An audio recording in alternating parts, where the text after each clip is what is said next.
네, 안녕하세요. 송파 광진 중등수학원장 김종원입니다. 네, 반갑습니다. 아쉽게도 작년에 이어서 올해도 온라인 설명회를 개최를 하는데요. 사실은 선생님이란 직업 자체가 어머님들이 앞에 계시고 대답을 잘해 주실 때 힘이 나요. 그렇게 서로 같이 호흡하면서 대화해 가면서 하는 설명회가 가장 좋아요. 안타깝지만 빨리 이게 잘 정리돼서 다음 설명회 때는 이 앞에 어머님들이 계시면서 제가 어떤 얘기를 하면 웃어 주시기도 하고 대답해 주시기, 그런 설명회가 되기를 기원합니다. 자, 그럼 이제 설명회 시작해 보도록 하겠습니다.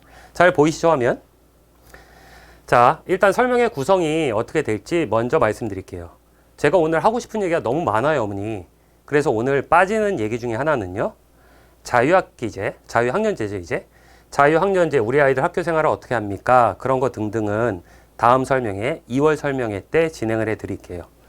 오늘은 어떻게 수학 공부를 하고 그런 수학 공부를 잘하기 위해서 어떤 습관을 가져야 되는지, 그런 모범적인 예시들을 좀 많이 보여드릴게요. 자, 첫 번째로 시작은 이렇게 할 거예요. 함께 공부해야 우리 아이 수학이 바로 선다. 과거하고 다르게 요새는 아이들한테 야, 이거 해, 이게 안 되잖아요, 잘. 아이들이 어떤 진도를 각오할 때 어머님들하고 많이 상의를 하죠. 함께 상의한 후에 결론을 내리실 거고요. 그렇기 때문에 어머님께서 올바른 방향의 수학을 잘 보셨으면 합니다.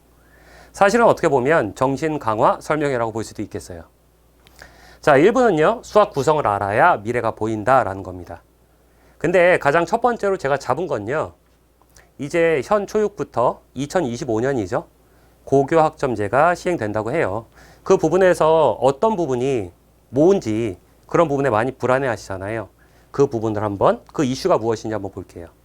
그 다음에 이제 구성을 보는 거예요. 우리 아이들 중학교 갈 거니까 중등수학은 어떻게 구성이 되고 고등수학은 어떻게 구성이 되고 그래서 수능은 어떻게 됩니까? 라는 건데, 여기서 중요한 건요, 중등수학은 괜찮은데요, 고등수학은요 2025년도에 바뀌어요. 그래서 현 교육체제로 볼 거고요. 학원에서는 사실 현 교육체제로 가르칠 거예요. 그러다가 교육과정이 바뀌었다는 게 나오고 나면 이제 개정 교과서가 필요하겠고 개정 문제집이 필요하잖아요. 2015 개정 교육과정 때도 마찬가지였고요. 집생이 제일 빨랐던 것 같아요. 자체 교재를 사용하는 이유이기도 하고. 그렇기 때문에 그 교육과정이 확실시 되는 순간 저희가 가장 발빠르게 만들어서 아이들을 가르칠 거예요. 그러니까 고등수학은 이제 우리 교육과정은 아니고 지금 2015 교육과정, 지금 현재 애들이 보고 있는 교육과정이다 라고 생각하시면 돼요. 수능도 마찬가지예요. 우리 아이들 수능은 아닐 거예요. 뭔가 바뀌겠죠. 그럼 현 수능이 어떻게 되는지 그래도 봐야 되겠죠. 그게 공부의 흐름을 잡는 데 중요한 부분이에요, 어머니. 그리고 마지막으로 이것들을 본 다음에, 자, 그렇다면 올바른 수학 학습 순서는 어떻게 될까요? 라는 부분을 1부에서 마칠 겁니다. 자, 그러면 본격적으로 시작을 해볼게요.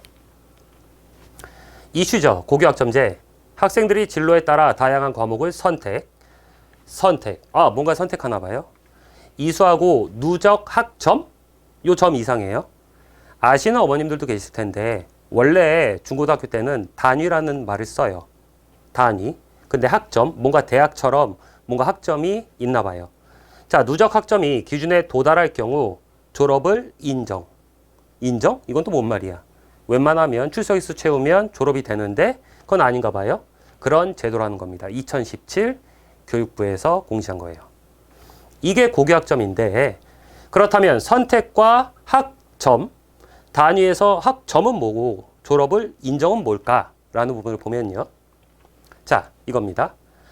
실제로 과목을 선택하는 거죠. 이건 많이들 아실 거예요. 즉, 아이들이 수강 신청을 할 수 있다라는 뜻이에요.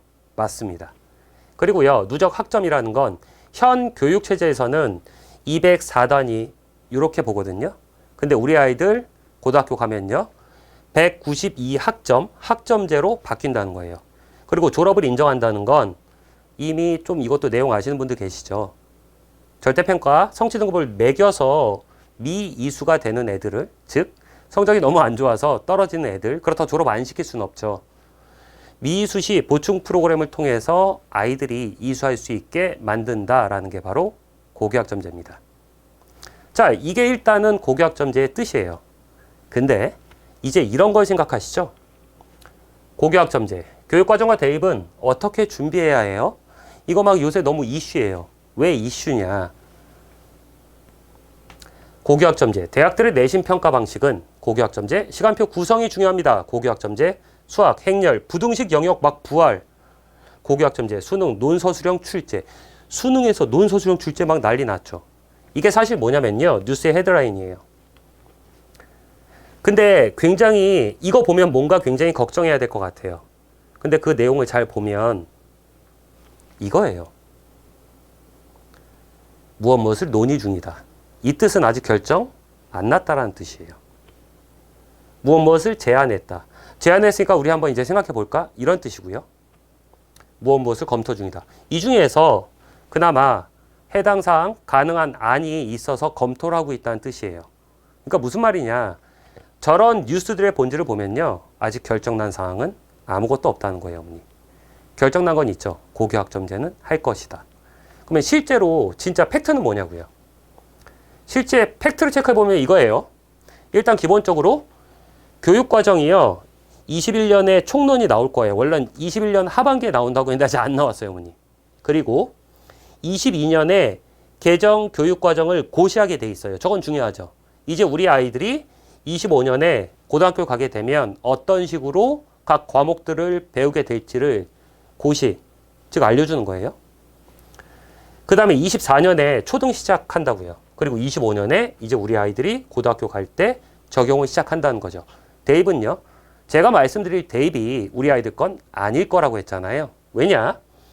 23년까지는요, 대입제도 개편을 검토하는 겁니다. 그리고 나서 2028학년도, 이거 우리 아이들이 갈 때예요. 학년도니까 27년 11월에 수능 보고 대입 수시 정시하고 28년도 가는 거죠.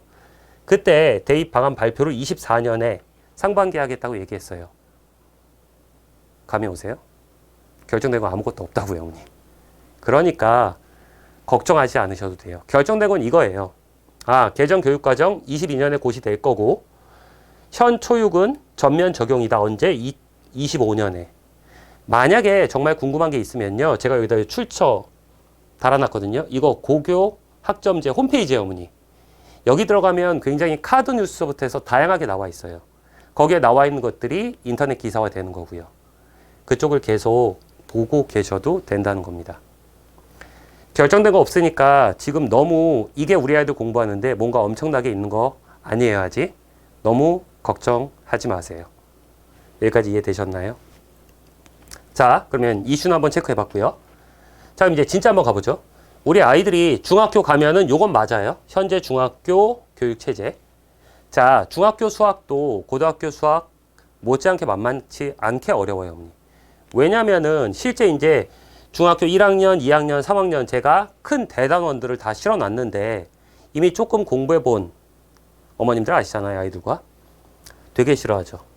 문자화식.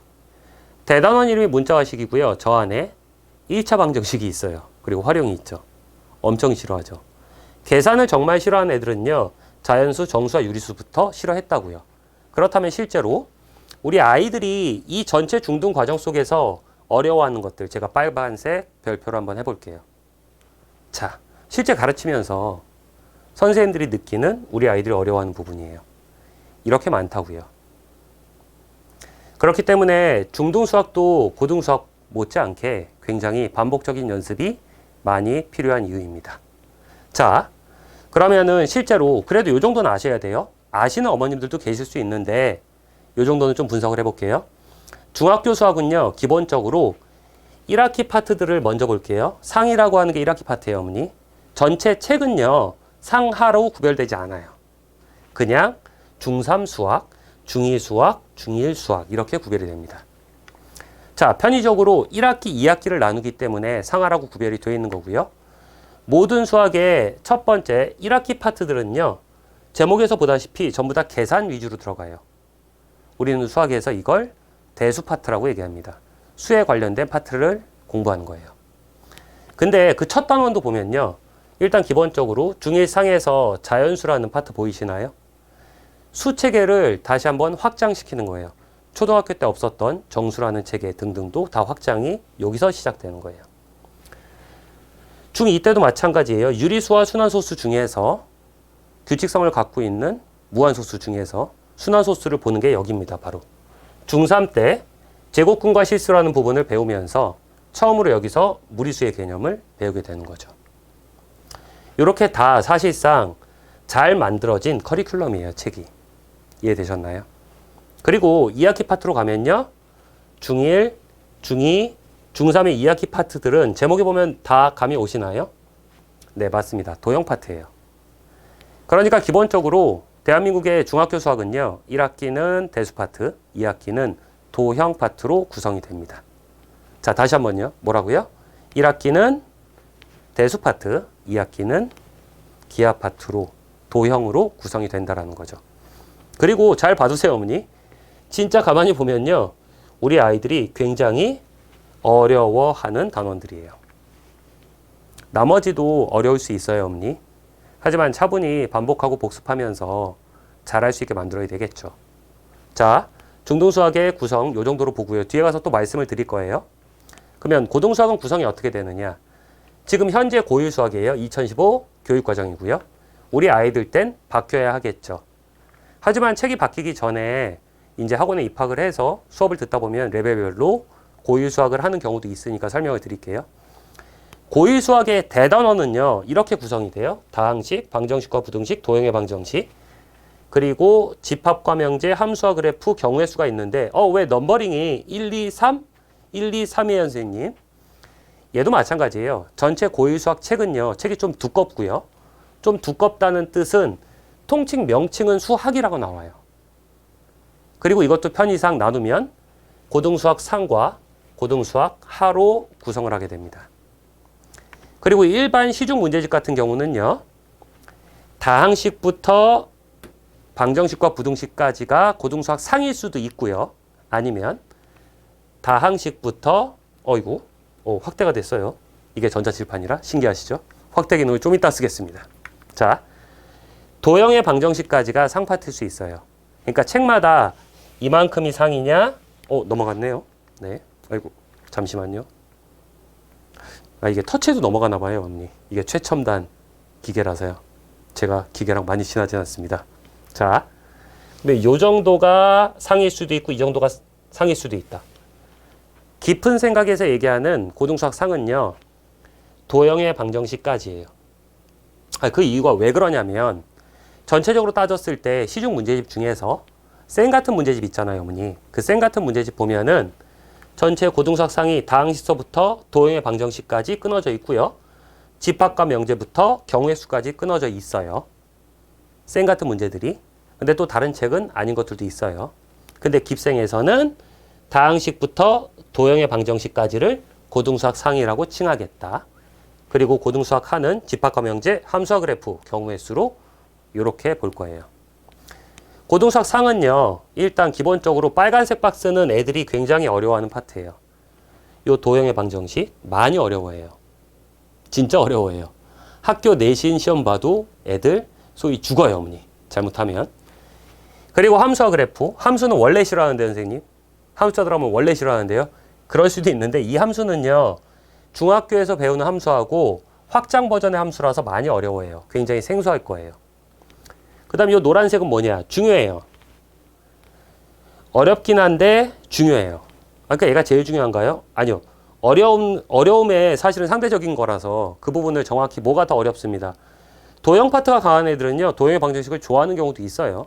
그러니까 그거보다 여기서 얻어야 될 게 있어요. 중학교 책에서도 이제 중간중간 중2 때도 나와요. 근데 무슨 뜻이냐? 함수와 방정식과 부등식, 방정식, 함수, 여기 들어가면 부등식 나오죠. 여기서 이뤄야 될 건 뭐냐면 우리가 고등수학을 진행을 할 때 중등수학도 마찬가지예요. 정확히는. 함수는 함수, 방정식은 방정식, 부등식은 부등식 따로따로가 아니라고요. 원래 함수, 방정식, 부등식을 한데 묶어놓고 내 편 이상 해석을 해야 되는 거예요. 즉 함수 문제를 푸는데 방정식을 갖다 쓸 수 있고요. 방정식 문제 푸는데 때에 따라서 함수를 갖다 써야지 문제풀이가 효율적으로 바뀐다고요. 부등식 문제를 풀면서 함수와 방정식을 갖다 써야 하고요. 그래서 중요하다고 제가 노란색 박스를 쳐놓은 거예요. 전체적으로 보면 대단원은 이렇게 구성이 되고 이제 중단원, 소단원을 봐도 사실상 당연히 중학교에 비해서 단원 수가 많아지겠죠. 공부량이 엄청 많아져야 되는 거예요. 여기까지 정리되셨나요? 다시 한번 말씀드릴 거예요. 아직 중1이라서. 자, 근데 이제 고등학교 때 전반적으로 어떻게 보는지, 배우는지를 아셔야 되는 부분이라서요. 자, 두 번째로는요, 2학년, 3학년 때 이제 제가 살짝 나갈게요, 어머니. 얘가 이제 일반 선택이라는 과목이에요.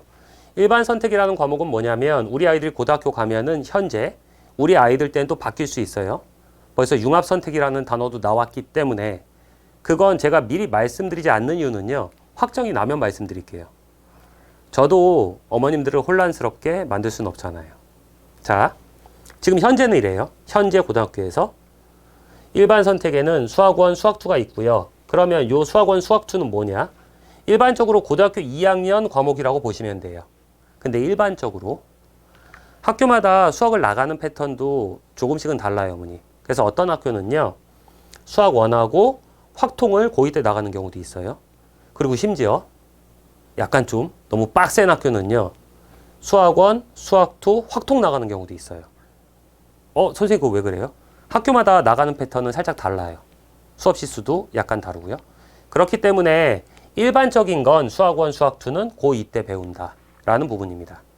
그리고 나면 이제 일반 선택에 또 미적분과 확률과 통계가 있죠. 근데 요거는 얘랑 좀 함께 보실게요. 뭐요? 자, 미적분과 확률과 통계 그리고 기하라는 거. 기하는 진로 선택이라는 과목이 있어요.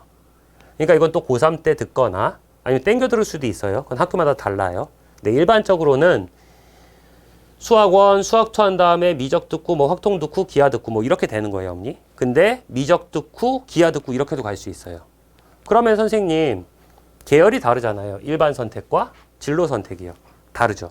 근데 얘하고 얘는 같이 명시해 놓은 이유가 이 아이들이 현 수능 체계에서는 선택 과목의 꾸러미들이에요. 미적분, 확률과 통계, 기하 이렇게 해요. 이해되셨나요? 그리고 과거에 얘는 그 기하 벡터 맞아요, 어머니. 그래서 어디선가 들었을 때 기백은 잘해야 돼. 킬러 문제 조심해야 돼. 근데 내용적으로 따지면요. 요 기백은요. 굉장히 많이 축소가 된 내용이에요. 공간에서 벡터 부분이 관련된 게 싹 삭제가 됐기 때문에 굉장히 무거웠던 게 가벼워졌어요.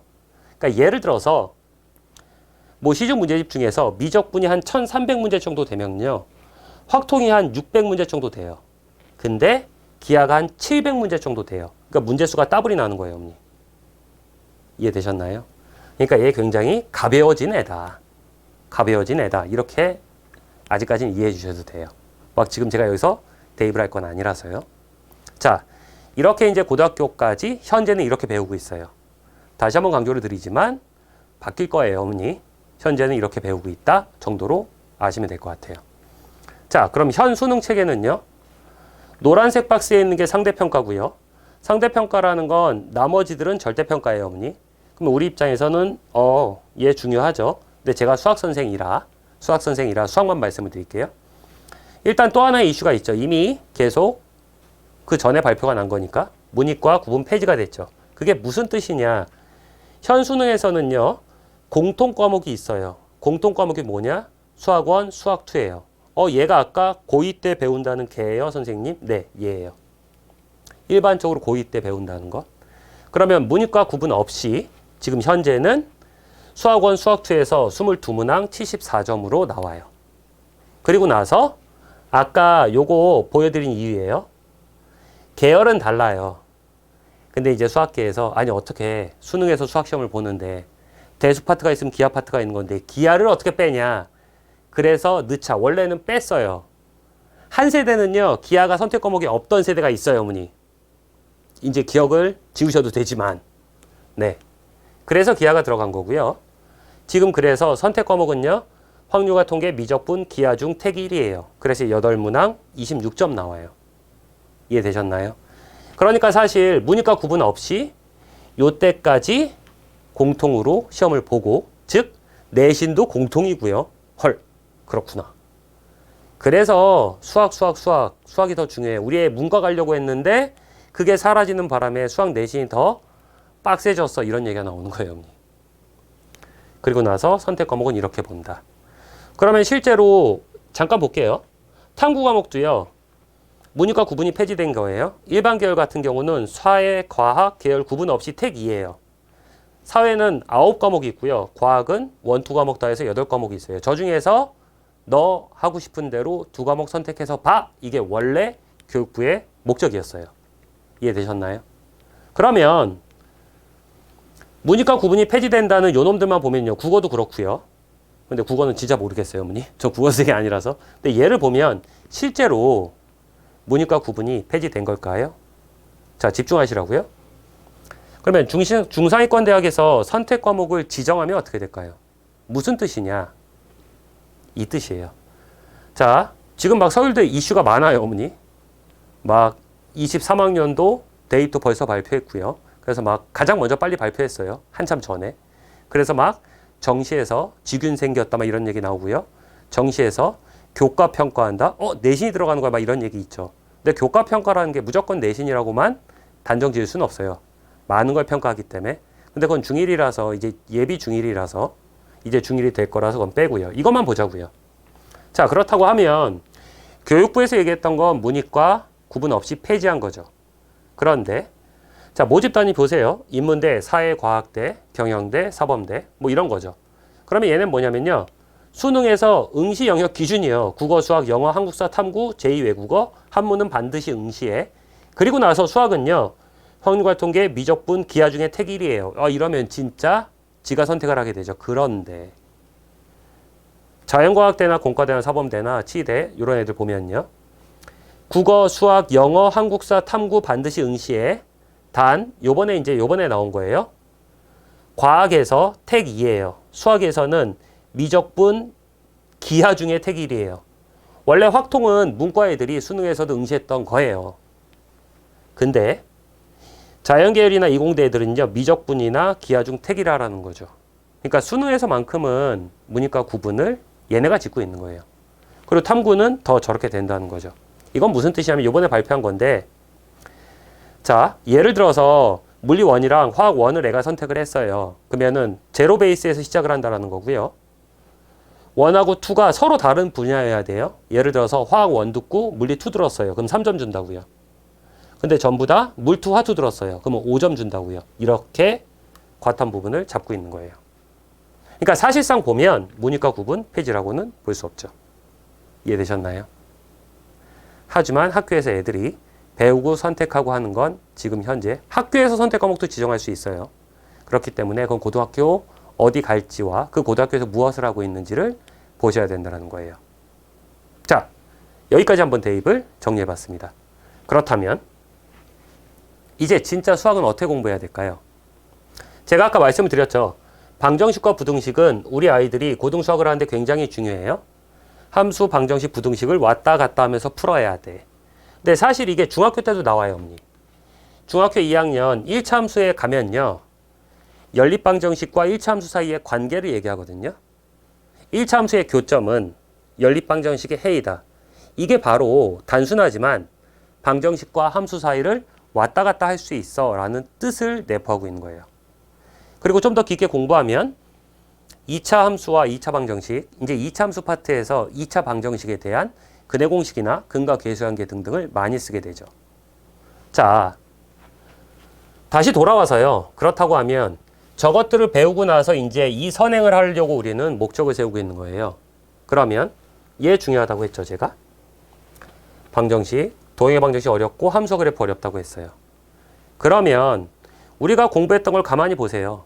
초등학교 5학년부터 잡으면 초등학교 5학년 수학을 하고 방학이 되면 복습도 하죠.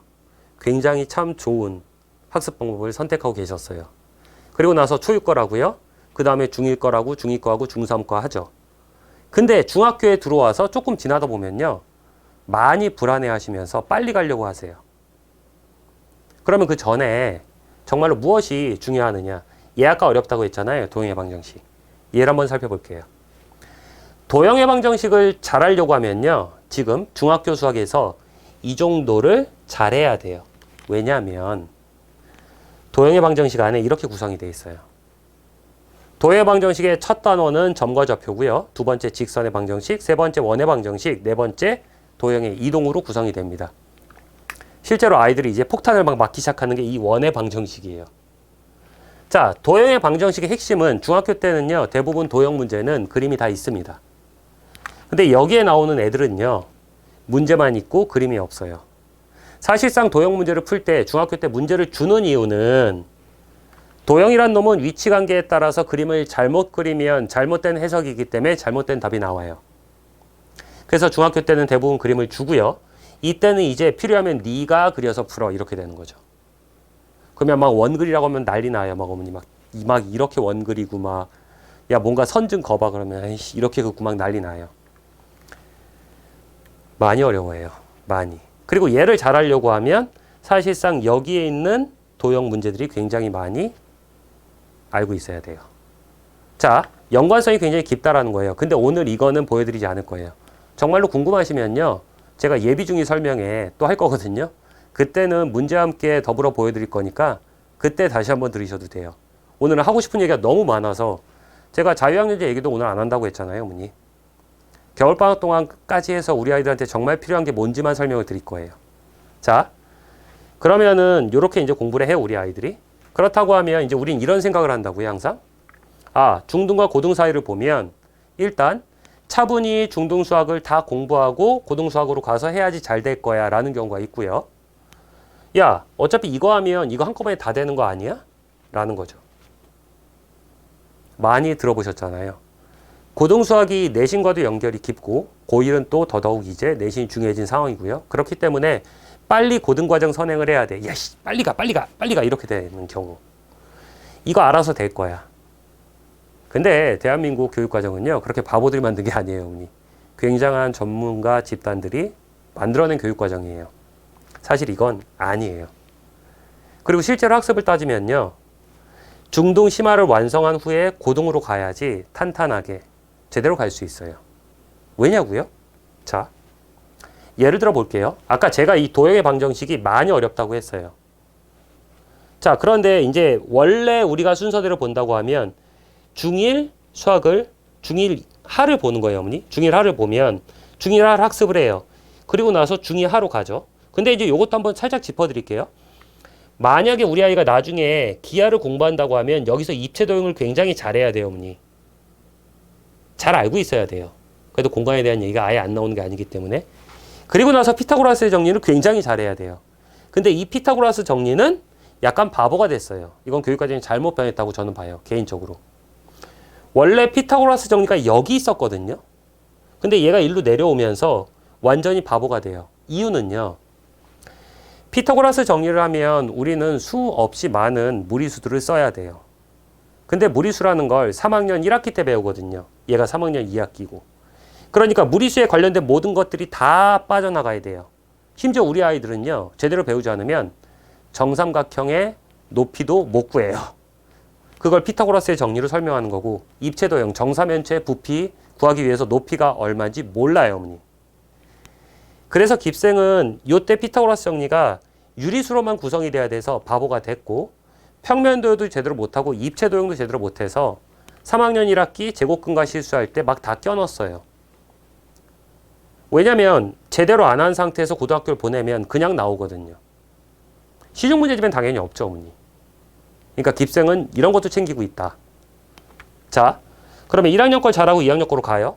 그리고 2학년 거를 잘하고 3학년 거로 간다는 뜻이 뭐냐면요. 중학교 1학년 2학기 파트에서 배웠던 모든 도형으로 중2를 올리고요. 중2를 배우고 나서 중3을 올리면 중1이 중3 때 가서도 계속 연속돼서 써야 된다는 거예요. 그러면 얘네들은 사실 중3 입장에서 본다고 하면 중학교 1학년 2학기와 중학교 2학년 2학기가 얘를 단단히 버텨야 돼요. 근데 빠르게만 학습을 하면 저렇게 이제 굉장히 날카로워져요. 그리고 중3까지 학습을 하죠. 얘들을 다 끄집어 올려서 도형의 방정식을 해야 하는데, 어쨌든 단발적으로 보던 한 번씩 보던 빠르게 보고 막 여기를 하고 있어요. 그러다 보면 우리 아이들이 문제가 수월하게 풀리느냐? 그러지 않다라는 거예요. 그럼 흔들리기 시작하죠. 흔들리기 시작하면 어떻게 될까요? 점점 무너지기 시작해요. 그렇다면 어떻게 될까요? 엄마, 나 했는데 모르겠어. 이건 뭐지? 이제 이런 사태로 가는 거죠. 그럼 너는 왜 했는데 몰라? 어떻게 했느냐가 중요한 거예요, 언니. 사라진다고요. 근데 사실상 그 아이는 얼마나 답답하겠어요. 원래 올바르게 학습을 한다고 하면 어떻게 해야 될까요? 자, 고등수학 상의 도형 방정식을 봤으니까요. 앞에 거 한번 볼게요. 얘를 학습을 한다. 그럼 원래 우리가 학습했던 걸 기억해 보세요, 어머니. 처음에 중학교 1학년 상을 열심히 하겠죠. 한 번을 보더라도요. 제대로 2번을 보시고요. 또 한 번 제대로 3번을 보시는 거죠. 절대 빠르게 본다고 해서 막 이렇게 피치 올리시는 거 아니에요. 그리고 나서 그 위에다가 적어도 3번은 보셔야 돼요. 3번은 연습시키셔야 돼요. 그래야지 계산도 강해지고 거기에 있는 걸 자유자재로 갖다 쓸 수 있을 거예요. 수학 선생님들이 이런 얘기 한다고요. 수학적인 센스가 있어요. 자질이 있어요. 그 뜻은 뭐냐면요. 수학 선생님 입장에서 아이들한테 문제를 풀어봐 라고 했을 때 이 아이가 아무렇지도 않게 문제 푸는 방향 속에서 그 전에 배웠던 걸 잘 갖다 써요. 그러면 어떻게 될까요? 아, 요놈 똘똘하네 이렇게 되는 거죠. 잘 학습이 된다고 하면 소위 얘기하는 수학적인 자질, 센스는 계속 만들어지는 거예요. 그것도 후천적인 학습이라고 저는 믿어요. 그렇게 보고요. 자, 그 위에다가 중2를 올리셔야죠. 그러면 이제 중2가 되면 또 한 번을 보더라도 아주 열심히 제대로 2번 보고요. 또 보고요. 적어도 3번 이상은 보셔야 돼요. 특히 이 중2, 이 중2에 들어가는 모든 수학은 굉장히 중요해요. 자, 아까 분명히 직선의 방정식이라고 하는 아까 이제 여기 있었잖아요. 그 전에. 아, 이거 슬라이드 넘기면 안 될 것 같아요, 어머니. 애니메이션이 많아서. 요 1차 함수 고사에 다 들어간다고요. 그리고 나면 방점을 찍어야 돼요. 여기가 지금 많이 비었잖아요. 뭘로 방점을 찍느냐. 내신 대비를 정확히 하고 심화에 심화를 거듭하면서 우리 아이들이 더욱더 단단해진다고요. 자, 이 이후부터는 초등학교 때처럼 절대 방학이 돼서 뒤로 가서 복습하고 가지 않아요, 아이들이. 희한하죠. 초등학교 때는 엄마가 6학년이 끝났어요. 이제 5학년이 끝났어요. 5학년이 끝나면 자, 우리 5학년 거 한번 복습하고 가자 그러면 간다고요. 근데 중학교 때는요, 그럴 시간도 없어요. 수행도 얼마나 많고 한대요, 어머니. 학원에서도 과제해야 되고요. 그러니까 돌아오지 않을 길을 간다라는 생각으로 이렇게 탄탄하게 보셔야 돼요. 굉장히 단단하게, 탄탄하게. 그 위에다가 중3 수학을 올리시는 거예요. 쟤도 똑같아요, 어머니. 열심히 봐야 돼요. 중3 수학 같은 경우도요, 한 2번, 3번 이상 보세요, 어머니. 그리고 내신 대비까지 하면 더 이상 돌아가지 않을 거예요. 이 모든 것들이 단단하게 끄집어 올려서 얘를 받쳐야 된다고요. 빠르게만 간다고 해서 되는 게 아니에요, 어머니, 이건. 아까처럼 흔들리고 무너지기 시작한다고요. 선생님, 그럼 이거 완전히 다 색칠하죠. 더 단단하게. 이것도 단단한 거예요, 어머니. 다만 한 번을 볼 때 어떻게 보느냐가 중요한 거고, 이거보다 더 많이 한다고 하면 사실상 미리 공부는 할 수 없을 거예요, 어머니. 그래서 깁생에서 항상 얘기하는 게 빠르게 진도만 탄다고 해서 우리 아이 수학이 바로 서지는 않는다는 거예요. 아까처럼 흔들릴 거라고요. 이렇게 공부를 진행하셔야 돼요. 진심으로 여기까지 이해가 되셨으면 좋겠어요. 자, 학습 순서는요, 정리를 해보면 중등, 심화, 완성 후에 고등으로 가시는 거예요. 그러니까 1학년 때는요, 중등을 많이 반복 복습을 할 것이다 라고 목표를 잡으셔야 돼요. 그리고 중등 수학 제발 무시하지 마세요. 그것들로 인해서 이 단단한 기본기가 다지면서 위로 올라가는 거예요, 아이들이.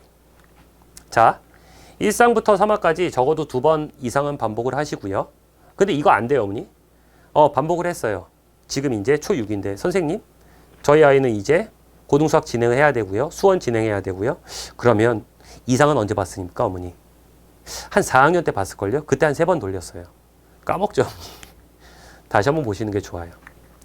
그리고 1화는요, 반드시 학습을 하세요.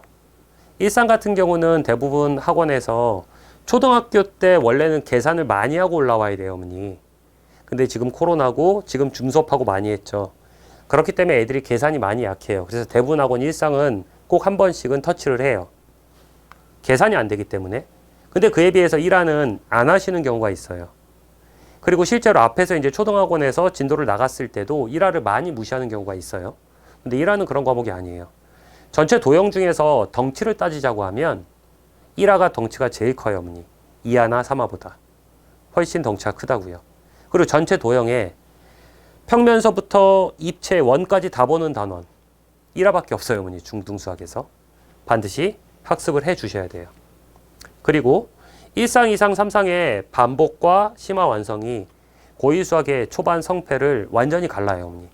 그렇기 때문에 적어도 2번 이상은 반복 연습을 하면서 당연히 한 번 보고 두 번째 볼 때 난이도는 올라야 돼요, 어머니. 그리고 아이들이 좀 더 도전할 수 있게 만들어 내야 돼요. 그러니까 깁센 같은 경우 봐도 수업의 난이도를 보면 아이들이 힘들어 할 정도의 난이도를 해요. 각 레벨별로 시험을 보고 나면. 당연하죠, 어머니. 학원의 역할은 아이들이 도달하기 힘든 곳을 우리 함께 가보자. 선생님이랑 함께 가보자라는 게 학원의 역할이니까 당연한 거겠죠. 그러니까 난이도는 계속 올리면서 보셔야 돼요. 정리는 확실하게 하셔야 되고요. 자, 이게 1부의 내용입니다. 이제 수학. 조금 더 막 더 하고 싶어요, 어머니. 더 하고 싶은데 아마 지금 핸드폰이나 컴퓨터로 보시는 분들 벌써 힘드시죠? 자, 목도 한번 돌려주시고요. 어떻게 좀 기지개도 피시고요. 되셨나요? 네. 그러면 저는 2부 진행하겠습니다. 자, 2부의 제목은요. 미래를 바꾸는 수학, 학습 습관이에요. 사실상 공부의 전체적인 습관이기도 합니다. 이 습관이 잘 잡혀야지 우리 아이들 공부가 잘 잡혀요. 그래서 첫 번째로는 학원 과제 습관, 두 번째 제대로 수학 공부하는 습관. 그래서 개념 노트, 풀이 방법, 오답 노트 전부 다 습관이에요. 그리고 서술형 얘기하고 겨울방학 때는 요 정도 학습을 하시면 돼요. 그래서 설명회가 끝나고 나면 정말 이제 깊은 생각을 하시면서 많이 고민을 하실 때인 거죠. 자, 그럼 2부 시작해 보겠습니다. 자, 시작하기에 앞서서요. 사실은 어찌 보면 얘가 모든 설명의 가장 중요한 첫 단추예요. 근데 두 번째로 뺀 이유는 먼저 그래도 궁금하실 게 교육과정이나 어떻게 구성이 돼 있는지 그거일 것 같아서 했고요. 사실상 습관을 2부로 뺀 거는 이제부터 더더욱 이걸 잘 보면서 우리 아이들이 이런 습관을 갖춰야 돼요 라는 거예요. 근데 사실 이제 수학하면 학원에 오면 모든 아이들이 웬만해서는 선행을 해요. 중학교 1학년 거를 중학교 1학년 때 배우고요. 그 다음에 가만히 있지는 않잖아요. 2학년 1학기 거 배우고 2학년 2학기 거 배우니까 그것만 해도 벌써 1학년 때 2학년 1학기를 배운다. 1년 선행인 거예요, 어머니. 근데 그런 모든 선행들을 우리가 공부를 할 때 가장 중요한 대전제는요. 바로 이겁니다. 수학, 학습 습관. 사실상 저 안에 의지라는 말이 내포가 돼 있죠. 정말 우리 아이들이 공부하고 싶어 한다리 났나요? 막 학원에 가면 막 이래요, 어머니. 학원 갔다 와서 엄마, 오늘 종원이한테 이런 거 배웠어. 너무 떨렸어. 빨리 왜 내일은 오지 않을까? 나 내일 학원 못 가는구나. 내일 모레. 자, 지금 막 촬영 기사님이 웃고 계세요. 자, 이런 애가 네. 사실 코로나 시대 때 우리 아이들이 줌 수업하는 거 보면 막 많이들 보고 내 아이가 저랬던 거야? 막 많이 하시잖아요. 근데 너무 실망하지 마세요, 어머니. 그럴 수 있어요. 아직 애잖아요. 그러기 위해선 이 습관을 잘 잡아야 돼요. 사실상 나 지금 너무 힘들어서 쉬고 싶어 라고 하는데 내일 학원 가야 돼. 나 내일 일정은 이렇게 되고 어쩔 수 없이 지금 숙제를 해야 돼 라고 하는 게 바로 습관에서 나오는 의지의 표출인 거예요, 어머니. 왜 저걸 다르게 생각하실까요? 습관 먼저 잡아주셔야 돼요. 제가 그래서 자유학습제 등등 얘기 모두 다 뺀 거예요. 자, 지금서부터 이제 이 설명회를 듣고 제가 정신 강화 이제 뭐 관련된 설명회라고도 말씀을 드리는 이유가 이게 부족하다고 나면 해야 돼요, 어머니. 만들어줘야 해요. 자, 학원 과제 습관이에요. 근데 이건 무슨 뜻이냐? 인간의 망각은요, 지속적이고 보편적인 현상이라는 거죠. 우리가 재미난 영화를 봐도 그 순간 보면요, 막 다 때려 부시는 영화, 막 스트레스 풀리고 좋아요, 막. 막 마블 영화 좋죠. 아이들하고 함께 보고. 근데 보고 나면요, 줄거리를 한번 독후감을 써보세요 라고 하면 절대 못 쓰실걸요? 재미난 영화도요, 우리가 보고 나면 100% 기억하지 않아요. 우리는 우리가 알고 있는 저 기억, 저 멀리 있는 것을 갖고 나와서 조합을 하죠. 그래서 이런 줄거리야 라고 해서 이야기하듯이 풀어낸다고요. 근데 학습도 동일해요. 우리 아이들이 학원에 와요. 학원에 와서 공부를 하죠. 근데 학원에 와서 수업을 듣는 건요, 완전히 수업을 듣는다는 게 공부는 아니에요, 어머니. 그거는 배우는 과정이죠. 중요해요. 배우는 과정. 근데 재미난 건요, 배움과 동시에 망각은 시작된다는 거예요. 자, 잊어버리기 시작해요. 자, 이제 좀 가까이 다가설게요. 자, 이제 학원 수업을 들었어요. 그럼 우리 아이가 100%를 기억하고 있을 거라고요. 얘가 100이고, 80이고, 60이고, 40, 20 요래요, 어머니. 자, 1시간이 지나면요, 우리 아이들이 배웠던 거에 44.2%를 기억한다라고 교육계에서 정설인 그런 의미예요. 단순하게 암기했던 것도요, 1시간 지나면 44.2% 정도 기억한다고요. 그럼 어떻게 해야 될까요? 학원에서 배웠어. 집에 가면 1시간 이내에 갈 거거든요. 선생님 남았는데요. 그건 습관이 안 잡힌 거라서 숙제를 먼저 제대로 해와야 될 필요성이 있어요, 어머니. 자, 그러면 제일 먼저 이거 해야 돼요. 집에 가자마자 오답을 하고요. 그날 이제 틀렸던 거. 깁생 수업 방식이 이렇게 돼요, 어머니. 애들이 학원에 오면 채점을 하고요. 채점을 한 이후에 아이들 개념 수업을 하고 공통 문제풀이를 칠판에서 한 다음에 나머지는 선생님이 이제 돌거나 아이들하고 이제 보면서 개별적으로 채점을 하고 개별적인 질문을 받아요. 그러고 나면 공통풀이 같은 경우는 전체 아이들이 다 모르는 거기 때문에 내가 맞췄어도 보는 게 좋아요, 어머니. 그건 언제든 나도 실수하거나 또는 다른 생각을 할 수 있다는 뜻이에요. 그런 것들에 대한 오답, 그걸 바로 해야 돼요, 집에 가면. 그러고 나면 이제 깁생 자체 교재 같은 경우는요, 시중 교재는 안 돼요, 어머니. 자체 교재는요, 우리 아이들이 당일 밤 12시까지 당일 과제라고 해서 20문제나 또는 15문제를 풀어서 학원 홈페이지에 접속해서 답을 입력해야 돼요. 1점 점수가 되면 통과고요. 점수가 안 되면 미통과예요, 어머니. 당연히 선생님들은 다 보고 있고요. 그래서 깁생은 이런 시스템을 갖추고 있습니다. 자, 그러고 나면요, 이제 하루 정도가 지나면요, 기억하는 게 33% 정도 기억을 한대요. 그럼 이제 어떻게 해야 될까요? 이전에 과제는 완료가 돼야 돼요. 그러니까 수학학원 갔다 온 날 수학 과제가 완료가 돼야 돼요. 영어는 사실 막 독해도 있고 막 단어도 외워야 되고 약간 다르긴 할 거예요. 근데 수학만큼은 수학학원에서 배움을 얻어왔으면 이걸 내 가슴에 넣고 제대로 풀기 위해선 하루가 되기 전에 과제가 완료가 돼야 된다는 거예요. 자, 좀 더 시간이 흘러보죠. 자, 근데 그러기 전에요, 요걸 한번 보셔야 돼요. 자, 이게 무슨 뜻이냐. 예를 들어서 방금 한 얘기예요. 월요일날 수학 수업을 들어요. 근데 우리 아이들 과제 습관을 보면요, 월요일날 수학학원 갔다 와서 수학을 하거나 아니면 화요일날 수학 숙제를 하죠. 이 수치의 의미는요, 월요일날 수학학원 갔다 와서 수학 숙제를 하는데 1시간이 걸렸다고 하면요, 다음날 하면 적어도 1시간 반 이상이 걸려요. 왜요? 벌써 70%는 날렸어요, 어머니. 당연히 그러면 기억나지 않으니까 책을 왔다리 갔다리 하면서 다시 한번 개념 보고 그런 걸 보면서 다시 이제 기억 저 뒤에 있는 걸 앞으로 뿅 하고 끄집어내야 되죠. 근데 아까 말씀드렸죠. 그건 조합을 한다고요. 이럴까, 이럴까, 이럴까. 시간이 많이 걸려요. 그러면 숙제 시간도 엄청나게 많이 걸려요. 수학학원 갔다 온 날 수학 숙제를 해야지 좋은 이유예요. 아, 선생님, 근데 우리 애는 왜 그럴까요? 자, 왜 그러냐면 아마 우리 촬영 기사님도 그랬을 거예요. 수학학원 갔다 온 날, 다음날 숙제를 해야지 나한테 좋아요. 왜일까요? 그러면 다음날 숙제를 하면 수학 숙제 패턴이 이렇게 되겠죠. 그러면 금요일날 수학학원 갔다 와요? 그렇다고 이 아이가 다음날 숙제한다고 해서 이제 일요일날 숙제를 하겠죠. 그죠? 그럼 온전하게 어디가 비어요? 왜냐면 일주일은 7일이거든요, 어머니. 그러니까 얘가 비어요. 그리고 나서 이때 숙제 언제 하죠? 이제 일요일날 우리 아이가 편하게 자기의 꿈을 잘 꾼 다음에 이제 엄마가 얘기하죠. 덕현아, 숙제해.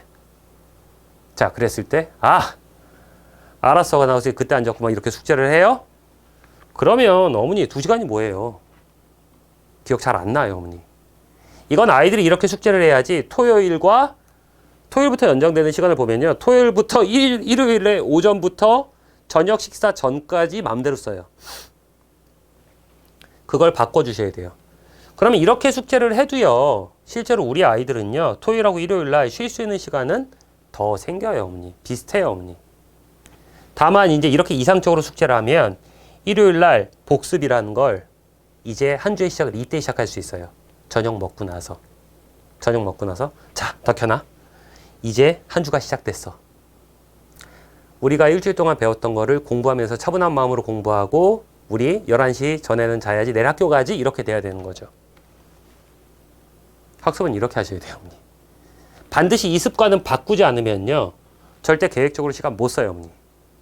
그럼 우리 아이가 더더욱 힘들어지고 계속 악순환의 고리를 끊어낼 수 있는 방법은 없어요. 이걸 하시라고요. 자, 이틀이 지나면요. 배웠던 거에 이제 30% 언더로 기억을 합니다. 그리고요. 우리는 학원에서 이제 이틀 뒤면 온다고요. 그러면 요 기억을 사실상 그래요. 내가 만약에 이 타임에서 복습을 한다고 하면 내 기억은 이렇게 다시 끄집어 올릴 거라고요. 어떻게 해요? 여기서 복습을 해요. 잘 해오고 나서 여기서 복습을 해요. 그러면 다시 이렇게 올라갈 거라고요. 교육은 그걸 노려야 돼요. 그래서 학원에서는요, 항상 시작 테스트를 거의 매 수업 봐요. 근데 정말로 진도가 바쁘면요, 책을 정확히 안 끝내는 건 또 약속이 안 지켜진 거기 때문에 그럴 때 건너뛸 수 있어요. 또는 다른 시험을 볼 때. 근데 그게 아니라고 하면 시작 테스트는 매일 봐요. 시스템이에요. 그러니까 아이들이 전 시간에 질문했던 사실은 시작 테스트에 들어가는 게 대부분 다 여기에 나와요. 그러니까 단순하죠. 거기서 숫자 바꾸거나 주관식으로 다 바꿔요. 웬만하면 서술형을 쓰라고 하고요. 그러면 우리 아이가 요 시작 테스트를 준비하는 건 얘를 다시 한번 준비하는 거기 때문에 이제 막 종원이가 공부를 해요. 까먹을 때쯤에서 다시 올라가는 거죠. 이 타이밍을 놓치시면 안 돼요. 그러니까 이런 게 습관이라고요. 수학만일까요? 아니요. 그렇지는 않다라는 거죠. 자, 그래서 매 수업 시작 테스트 보겠다. 그러니까 깁생 올 거면 지금 당일과제 입력해야 되고 시작 테스트 준비해야 돼요. 좀 더 시간이 흐르면요. 6일이 지나면 점점 막 떨어지던 게 이제 점점 떨어지는 게 둔화돼요. 근데 그럴 수밖에 없죠, 어머니. 100에서 벌써 30% 밑으로 떨어졌어요. 이거보다 더 떨어지면 난리 나죠. 자, 6일이 지나고요. 한 달이 지나면요. 거의 25%, 21%. 이게 사실 에빙하우스 박사의 망각곡선이라는 교육계의 정설인 실험이에요, 사실. 단순한 암기에 대해서도 인간은 이렇게 반응을 하더라, 이 뜻입니다. 자, 그럼 여기는 어떻게 잡을까요? 여기서 다시 한번 시작 테스트에서 끄집어 올린다고 해도 여기서 또 떨어질 거거든요, 점점. 그래서 또 학원에서는 이런 걸 시스템으로 만들죠. 자, 단원 테스트는요, 거의 2주 격주예요. 만약에 학력평가랑 맞물리면 학력평가 시험을 볼 거고요. 단원 테스트를 볼 거니까 너 다시 복습해? 끌어올려야 된다는 거예요. 근데 우리가 단원 테스트를 봤는데 통과를 못했어? 자, 그러면 너는 이제 혹독해. 재시험을 준비해. 재시험은 풀서술형 써야 돼. 단어 재시험 보듯이요. 저희 재시험 봐요. 아이가 시간을 내야 된다는 거죠. 귀찮게 해요. 심지어 심지어 시작 테스트도 재시험을 볼 때도 있어요. 너무 못하면. 왜냐면 이거 중요해요, 어머니. 너무 못하면.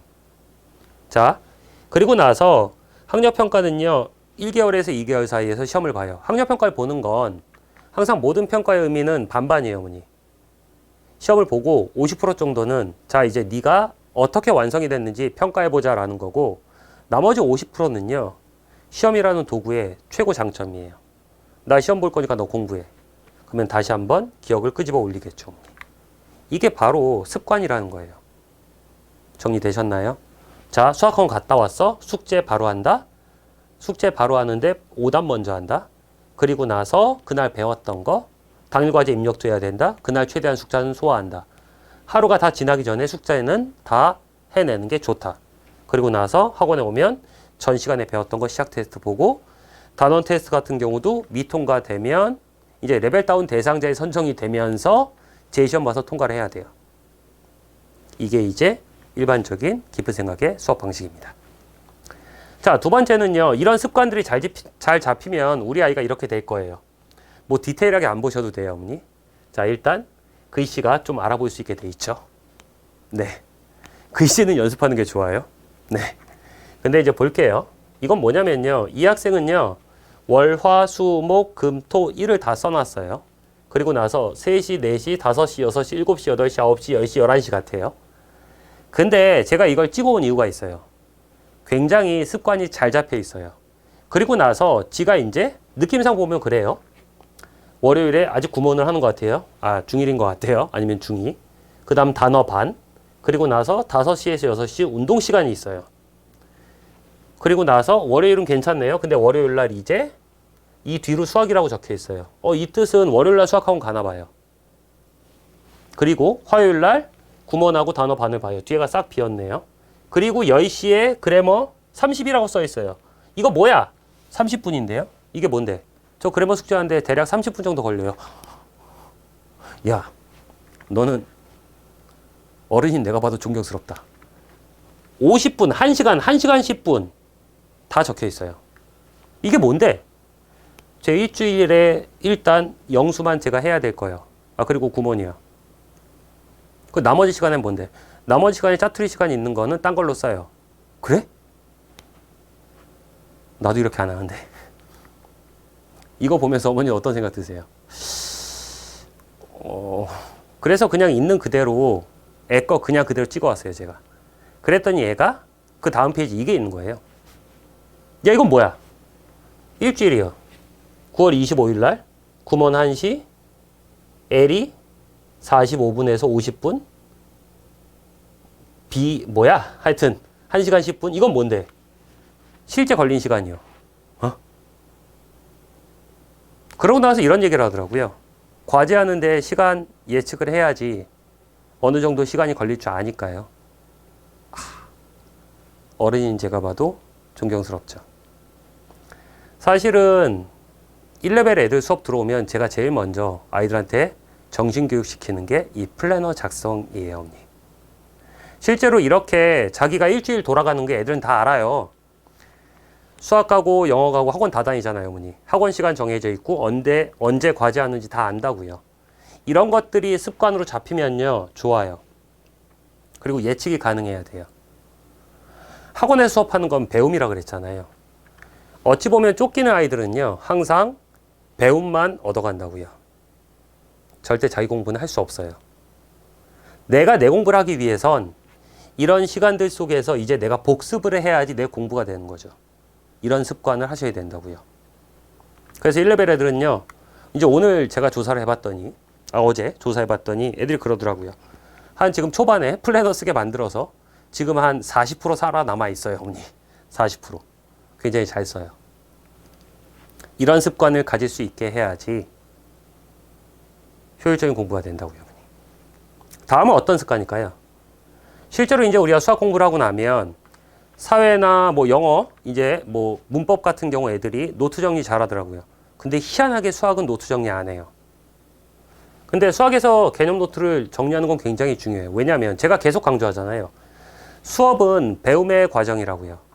그리고 실제로 내가 제일 처음 개념 노트를 작성을 하면서 정리를 하는 게 공부라고요. 그럼 어떻게 정리해요? 이렇게 하더라고요. 이제 지금 현재 중1 반 애 거예요. 복소수 공부했나 봐요. 색깔로 막 정리했어요. 꾸민 건 아니고요. 이 색깔의 의미가 다 있어요. 복소수를 배웠으니까 이렇게 정리를 하고 이 뒤에도 막 번진 거 보이세요? 제가 일부러 이거 뒤에도 다 나오게 하려고 찍은 거예요, 어머니. 약간 어지러우실 수도 있는데. 확대! 왜 안 되지? 아까 네? 안 되네요, 어머니. 요 뒤에 다 개념이에요. 이렇게 아이들이 개념 노트 정리를 한다고요. 자, 그리고 이제 문제풀이 노트는 당연히 만들어서 쓰셔야 돼요. 우리가 수학하면 노트에 풀어 이렇게 얘기를 하잖아요. 그게 바로 식을 쓰는 습관을 보는 거죠. 그래서 이제 이 아이 공부한 걸 좀 보면요. 자, 유제 문제를 풀었나 봐요. 유제 1-1. 이제 뭐 로그를 배우나 봐요. 이렇게 필수 문제 2번이고요. 다 노트에 정리해서 푸는 거죠. 그리고 세로 쓰기를 잘하고 있어요. 가로 쓰기가 아니고. 종이 아까워하면 안 돼요, 어머니. 이럴 땐. 세로 쓰기를 잘하고 있다는 거죠. 이게 곧 서술형이에요. 평상시 풀이 과정으로 연습을 하는 게 바로 서술형이에요, 어머니. 우리가 원하는 게 이거잖아요. 부족하긴 하겠죠. 쓰는 방식 자체를 알긴 해야 되겠죠. 그건 좀 뒤에 말씀드릴게요. 이렇게 풀이 노트를 잘 작성을 해야 되겠죠. 근데 책에도 풀 줄 알아야 돼요. 저는 그래요, 생각이. 왜냐하면 이제 이 아이는 책에 풀었어요. 얘도 로그네요. 사실 지금 1레벨, 1학년 1레벨 진도 나오고 있는 거 제가 찍어 놓은 거예요, 어머니. 왜 책에 풀어야 될까요? 실제로 체계 풀이하는 방법은요, 실전 시험에 대비하는 방법이에요. 우리 아이들이 학교에서 시험을 보게 되면 이제 2학년 때부터 시험을 보잖아요, 어머니. 그러면은 시험지 주고 이면주 주나요? 안 줘요. 근데 학교 시험지는요, 굉장히 빼곡하게 문제들이 들어가 있어요. 그 빈 공간에다가 문제를 풀 줄 알아야 돼요. 그래서 꼭 깁생을 다니지 않더라도요, 어머니. 노트에다가 풀이하는 교재가 있으면요, 보통은 이제 개념 교재가 있고 유형 문제를 풀 수 있는 교재 두 권을 잡을 거예요. 그러면 개념 교재는 노트에 풀게 하시고요. 그 다음에 유형 교재 같은 경우는 책에다 풀이를 쓰는 것도 굉장히 좋아요. 다만 문제별로 가장 왼쪽에 붙어서 시작을 하고요. 세로 쓰기를 하셔야 돼요. 그리고 는은 웬만큼 잘 맞춰주는 게 좋아요. 이해되셨나요? 이런 연습을 해야 된다고요. 당연히 이제 최대한 선생님들이 이렇게 노력을 할 때 깊은 생각에서 또 최대한 검사를 하죠. 매일매일 검사를 못하면요, 걷어서 일주일 단위로 보기도 해요. 이런 습관을 잡아야 한다라는 거죠. 나중 그 특별한 거를 위해서 연습을 하는 건 아니에요, 어머니. 평상시에 그냥 이렇게 하고 있어야 되는 거죠. 얘는 습관이 아닐까요? 습관이라는 거죠. 자, 그리고 나서 이제 오답 노트 해야 된다고 했잖아요. 오답 노트는 사실상 복습의 중요한 부분이고요. 두 번째로는 효율적인 서술형의 완성이에요. 우리 아이들이 학원에서 이제 틀린 문제를 고쳐요. 그리고 나서 제체를 받죠. 그러면 집에 가서 지금처럼 문제를 다 적고 오답 노트를 해야 돼요. 그러면 대부분의 아이들은 어떤 줄 아세요? 굉장히 효율적으로 식을 써요. 왜? 힘드니까. 꼭 필요한 것만 딱딱딱딱 쓴다고요. 중학교도 그렇고 고등학교도 그렇고 서술형을 보면요, 채점 기준표라는 게 있어요. 해당 문제에서 이 문구가 있으면 1점, 또는 이 문구가 어딘가 녹아 있으면 1점이라는 거예요. 그렇기 때문에 우리 아이가 애초에 평상시 연습대로 잘하고 있어야 돼요. 그래서 오답 노트는 좋고요. 그 다음에 얘는 복습의 도구예요. 나의 무기예요. 내가 공부에 대한 정리의 확신판이에요. 이 아이를 보면요, 이제 깊은 생각 오답 노트가 그래요. 송파광진이 문제를 여기다 적어요. 그 다음에 여기다가 풀이를 해요. 지금 똑같은 건 보이시죠? 여기다가 풀이를 해요. 그러면 월수금반이면 또는 화목토반이면 일주일에 3번 수업을 하죠. 그죠? 그리고 나서 여기다가 이제 다 문제를 풀고 나서 1레벨은 틀린 문제도 다 하라고 해요, 언니. 그리고 이렇게 얘기하죠. 그게 힘들면은 과제를 더 꼼꼼히 해와. 여기다 문제 풀이한 다음에 얘를 뒤로 접어요. 그리고 나면 여기 혹시 글씨 보이시나요? 이거 확대되면 되게 좋겠다. 아까 분명히 확대가 됐는데 건들지 못하겠어요, 어머니. 제가 전자칠판을 잘 몰라서. 여기 주말풀이라고 써 있어요. 아까 이상적인 과제하는 습관 보셨죠? 잘 공부하고 나면 일요일 날 저녁 때 우리가 밥을 먹고 나면 한 주가 시작된다고 했잖아요. 그때 월수금반이면 월수금 3번, 화목토반이면 3번, 그때 모였던 오답 노트를 이때 푸시는 거예요. 접고 여기다가. 안 할 수도 있어요. 저건 강제 숙제는 아니에요. 다만 아이들한테 확실하게 그 습관마저도 다 주는 거죠. 학원 과제만 해도 숙제 많아요, 어머니. 숙제 많기 때문에. 근데 이제 대부분 이제 검사를 하죠. 그래서 단원 테스트를 보거나 학력평가를 볼 때 푸는 경우도 되게 많아요. 그때 이용해도 되고요. 다만 오답노트 습관을 이렇게 정확히 잡아놓으면 그때 이용할 수 있는 도구는 있어요. 하지만 저렇게 하지 않는다고 하면 내가 이용할 도구는 없어요. 이거마저 정리 안 한다고 하면요, 나는 내가 무엇을 잘 몰랐는지, 뭔가 시험 공부하려고 하면 책 한 3-4권을 갖고 와서 이제 막 넘기고 있어야 돼요. 공부하기 싫어지죠. 오답노트 저렇게 정리하면요, 양이 이만큼이었다면 오답노트 이만큼 나왔거든요. 그럼 난 여기서부터 여기까지 힘들어도 이거 다 풀고 시험 보겠어. 그럴 때 의지가 나오는 거죠. 이렇게 오답노트 하시라고요.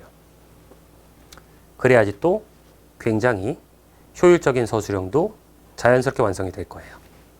이런 습관이라는 거죠. 자, 오답노트 시험 대비가 뭐냐면요, 제가 물어봤어요. 오답노트 보다가 야, 이거 왜 보류야? 아, 이게요, 얘 공부 잘하거든요, 어머니. 되게 열정적으로 해요. 열심히 하고요. 남자인데. 이거 왜 보류야? 야, 이거 문제 오류야? 나 문제 오류라고 안 했는데.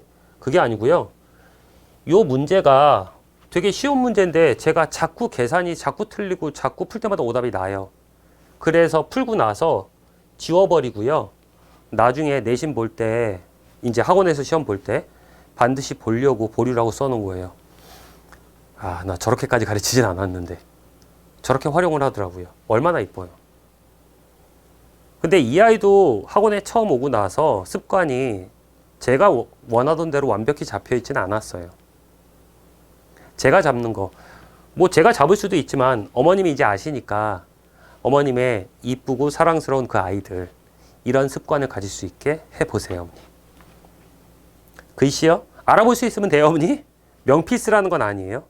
글씨 또박또박 명필쓰라고 하는 건 어머니, 그건 하지 마세요. 못 알아보면, 알아볼 수 없으면 이건 해독해야 될, 이거 해석해야 되는 것만 이러면 암호처럼 되면은 글씨를 쓰라고 해야 돼요. 근데 그거 아니면요, 명필까진 바라지 마세요. 저도 바라지 않아요, 어머니. 자, 이제 전체 내용 중에서 마지막 서술형인데요. 우리 아이가 서술형을 잘 쓸까요, 못 쓸까요? 라고 했을 때 가장 좋은 건요, 도형, 즉 기하문제 서술형을 쓰라고 한번 해보세요. 지금 현재 요번에 이제 내신 대비에 들어갔던 2학년의 책에 있는 서술형이에요. 이제 1레벨 같은 경우는요, 심화문제집도 무조건 도저히 안 되는 것 빼고는 다 서술형을 쓰라고 하거든요. 저보다 잘 쓰는 것 같아요, 이제. 글씨는, 저보다 이쁘고요. 도형 문제 서술형을 이렇게 쓸 수 있느냐라는 거예요. 그러면은 서술형이 거의 완성됐다고 보는 거예요, 어머니. 자, 평상시 연습의 결과물이 이렇게 나온 거예요. 앞에 했던 모든 것들, 프리노트, 책에 푸는 거 등등 다, 오답노트 등등을 다 치열하게 하는 아이들. 그러고 나면, 그렇다고 해서 어떻게 쓰는지 모를 수도 있잖아요. 그래서 깊은 생각은요, 우리 아이들이 처음 입학을 하면요, 저희가 이제 12월 1일 날 개강을 할 거거든요. 어느 정도 한 달이나 한 3주 정도 수업이 진행되고 나면 서술형 교재를 줄 거예요. 그래서 이제 학원 올 때마다 몇 문제씩 서술형을 쓰는 걸 보고 아이들한테 가르쳐 주고 가이드라인을 제시할 거예요. 그래서 겨울방학 동안에 서술형 교재로 연습할 것이다 라는 부분도 함께 기억해 주시면 좋을 것 같아요. 자, 전체 설명회에서 제가 오늘 어머님들한테 꼭 드리고 싶은 얘기는 거의 다 끝이 났어요. 실제로 저 이야기가 하고 싶어서 자유학년제다, 좀 더 수학에서 어떻게, 왜 우리는 중등 수학을 제대로 하고 고등 수학으로 가야 되고, 고등 수학에 가서는 고1 수학을 제대로 하고 수원 넘어가고 수투 넘어가고, 그런 부분들은 거의 다 다음 설명회 정도로 미뤘어요, 어머니. 앞에 얘기했던 것, 특히 습관 잡는 부분도 마찬가지예요. 우리 아이가 그 습관이 잡힌다고 하면요, 이미 공부에 솔직히 저는 70%는 끝났다고 봐요. 그 습관이 없기 때문에 공부가 무너지는 경우가 훨씬 많아요. 자, 마지막은요, 겨울방학 동안에 학습 방향을 볼 건데요. 제가 질문을 이렇게 드려볼게요. 어머니, 공부하는 습관이 잡혀 있나요? 선생님, 그걸 뭐로 판단해야 되죠? 그거는 과제를 하는 성실함으로 판단을 해보시면 될 것 같습니다. 라는 대답까지 드릴게요. 우리 아이가 초등학교 때도 학원을 다니는 경우도 있고 안 다닐 수도 있죠. 그럼 엄마랑 공부할 수도 있는데 약속을 얼마나 잘 지켰는지 보세요. 과제가 부족하다? 그러면 진도는요, 본학년 거 나가세요. 이제 본학년이라고 하면 1학년 1학기 거 얘기하는 거예요. 이 아이들한테 가장 중요한 건요, 시간을 못 써요. 똑같은 과제를 하더라도, 자, 저 옆에 있는 애는 2시간 만에 하던데 우리 아이는 6시간 넘게 걸려요. 그 6시간의 기준은 어떻게 되는 겁니까, 어머니? 하여튼 오래 걸려요. 과목은요, 수학 영어만 하셨으면 해요, 저는. 다만 전제 조건이 있어요. 무조건 과제가 수학학원 갔다 온 날, 수학 끝나고 영어 갔다 온 날, 웬만하면 영어 끝나고, 근데 단어 외우는 건요, 영어 학원 갔다 온 날 좀 외우고 다음날 영어, 다다음날 영어 갈 때 완료해도 돼요. 다만 기준은 이 무조건 당일에 과제가 완료되는 걸 보시라고요. 그래서 수학 영어의 비율은요, 1대1로 시간 투자하세요. 영어 시간이 생각보다 많은데요. 저는 수학 선생이기도 한데요. 대입까지 본다고 하면 우리 아이들이 전체 과목을 골고루 잘하길 원하시잖아요. 심지어 체육 수행도 잘하길 원하시잖아요. 그렇게 길러내려고 하면 저 습관이 먼저 우선이에요, 어머니. 자, 우리 아이는요, 과제만 해요. 근데 과제만 하는데 굉장히 시간이 오래 걸리고요. 과제를 굉장히 열심히 하는데 성적이 잘 오르지 않아요. 여기 다 해당돼요. 그런 아이들은요, 본학년 거 끝난 다음에 심화로 끌어주세요. 이해되셨나요? 그러니까 예를 들어서 1-1 한 다음에 1-1 한 두 번, 한 번 이렇게 두 번 정도 봤다고 하면 그 다음에 1-1 심화로 끌어주세요. 이 아이들은요. 수학하고 영어 정도 하는 걸 저는 추천드려요. 주말에 뭐 이제 과학이나 국어나 등등 아직은 그렇게 추천드리고 싶지 않아요. 왜냐면 이 시간이 없잖아요. 내가 공부할 수 있는 시간. 아까 플래너도 그 얘기예요. 짜투리 시간이 생겨야지 제가 복습을 하겠죠. 우리 아이들한테 그걸 만들어 주시라고요. 그래서 수학과 영어의 비율을 보면요. 5대5나 6대4 하고요. 그 시간이 다 끝났을 때 여분의 시간이 남아서 복습을 할 수 있게 만들어 주는 거. 이게 이 아이들한테 진도와 해결책이에요, 어머니. 자, 우리 아이는요, 지금 과제도 하고 복습도 하고 열심히 잘해요. 제가 봐도 이뻐요. 박수 쳐드립니다. 사실은 부럽기도 하고요. 자, 근데 모든 아이들이 다 그렇지는 않지만 과제도 잘하고 복습을 잘해서 습관이 잘 잡혀있는 아이들이 있어요. 그런 아이들은요, 중등 완료를 한 이후에 고2 거를 진행을 하세요.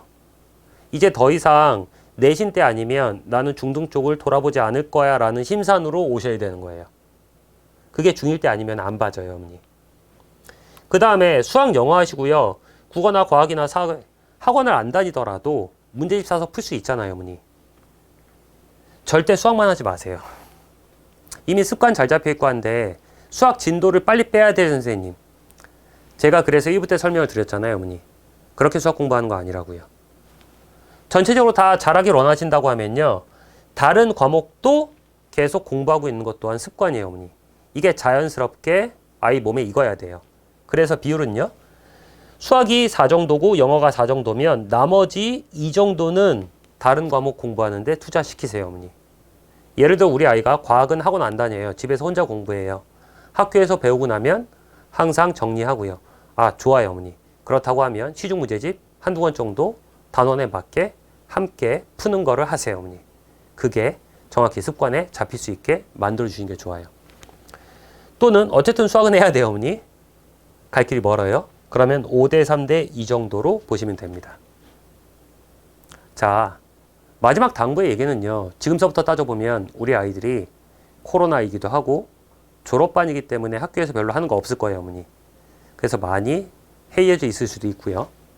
자, 평상시에 깊은 생각의 과제량은요. 아이들이 보통 뭐 3시간 정도, 4시간 안에서 끝낼 수 있게 과제를 내요. 하루가 완전히 다 무너지게 할 수는 없어요. 이거 들어가야 되니까. 방학이 되면 과제는 좀 많이 들어요. 한 더블 정도 아니면 더블은 아니라고 하면 예를 들어서 평상시 과제가 한 100문제 정도라고 하면 방학 때는 150문제에서 한 200문제 사이 돼요. 방학에는 시간이 많아요. 그렇기 때문에 이 말을 기억하셔야 돼요. 깊은 생각을 다닌다고 하면 방학 중에 하루는요. 학기 중에 일주일하고 맞먹어요. 학교를 안 가기 때문에 저때 진도를 좀 많이 확보해 놔야 돼요, 어머니. 보통 평상시에 아이들 학기 중에서 학원에 5시간이 있다. 저는 절대 반대고 그렇게 교육할 생각 없어요, 어머니. 수학만 하나요? 진도를 나가기 위해서 5시간 동안에 아이가 수학 공부만 하다 왔나요? 그러면 5시간 동안에 배운 거죠. 그러면 그 아이는 언제 가서 집에 와서 숙제를 하고 복습을 하며 그렇게 잘하는 아이가 언제 이거 다 챙겨요? 저는 그럴 수 없다고 봐요. 복습할 시간이 거의 없다고 봐요. 실제로도 없고. 그렇기 때문에 방학 동안에 이제 우리 아이들이 많이 나간다고 생각을 하는 거고요. 학기 중에는요. 그렇게 몰아붙이시면 안 돼요, 어머니. 아이가 힘만 들어요. 그러면 한참 배우기만 하고 자기 공부는 안 되는 거예요.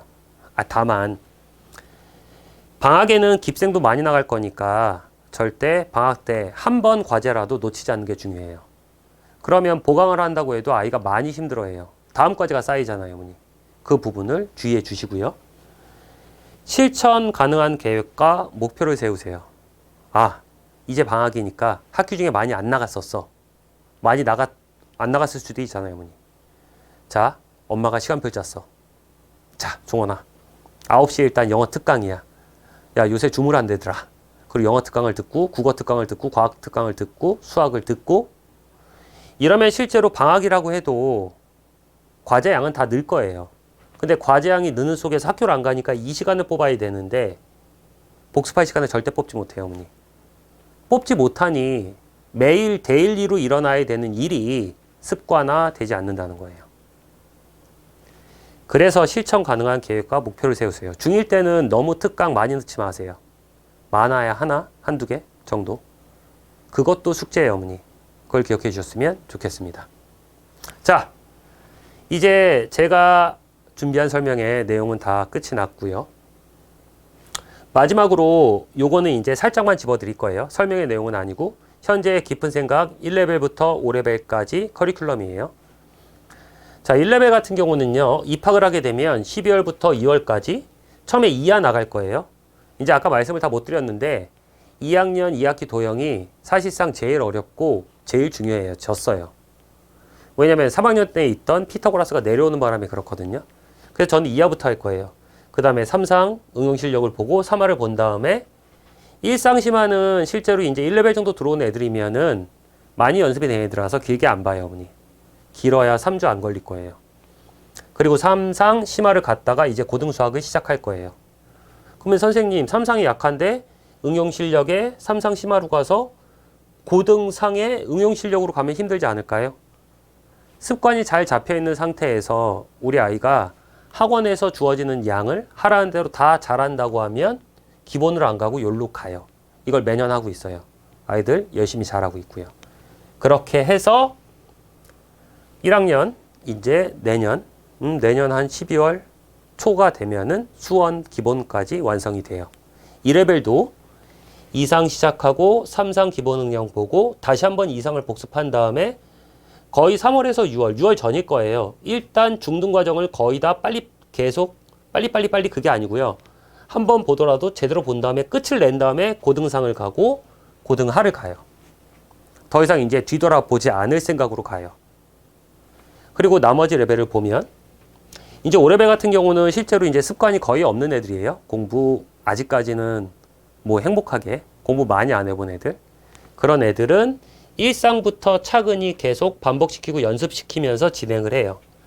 그래도 걔네도 계속 5레벨에 있는다고 해도 2학년 2학기 것까지는 커리큘럼이 끝나게 돼 있어요. 그래서 전체적인 커리큘럼 한번 확인해 보시고요. 빠르게만 뺀다고 되는 거 아니라고 제가 많이 강조 드렸죠.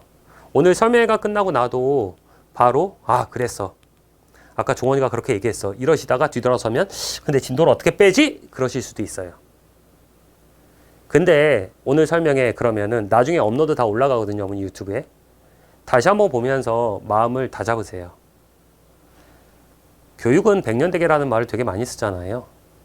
그러니까 이게 지금 차분히 잘 모든 걸 쌓아 올렸을 때 그 탑이 무너지지 않는다는 걸 꼭 기억해 주세요. 네. 진짜로 이제 준비한 내용 다 끝났어요, 어머니. 예비중위 개강을요, 12월 1일 날 개강을 할 거고요. 입학 테스트는 초6이 22문제 나와요. 그리고 1상이 8문제 나옵니다. 시험 시간은 90분이고요. 전체 주관식이에요. 사실상 이 시험은요, 깁생에 있는 모든 아이들이 다 보는 시험이라서 데이터가 많이 축적된 시험입니다. 그러니까 우리 아이가 어떻게 공부가 진행됐는지는 평가하기 좋은 기준이 될 거예요, 어머니. 정리되셨나요? 진짜로 이제 이 말이 나오길 기다리고 계셨죠. 네. 이제 제 오늘 설명의 내용은 다 끝났고요. 우리 아이들이 깊은 생각에 들어오게 된다고 하면 아이들 한 명 한 명, 아이고 어른이고를 떠나서 일단 사람이죠. 한 명 한 명의 인격과 그 아이들이 갖고 있는 소중한 그 공부에 대한 재능을 끌어내려고 많이 노력을 해요. 진심으로 바라보려고 노력을 하고요. 그리고 언제나 거짓 없이 교육을 하려고 다짐을 하고요. 언제나 그런 깊은 생각이 될 수 있도록 항상 노력하겠습니다. 긴 시간 동안에 시청해 주셔서 감사하고요. 혹시 궁금한 사항은요, 각 학원 전화번호 제가 다 넣어놨거든요, 어머니. 오후 1시 이후에 전화하시면은 충분히 상담하실 수 있을 거예요. 네. 긴 시간 동안 수고하셨습니다. 그러면 저는 다음 2월 설명회 때 뵙겠습니다. 감사합니다.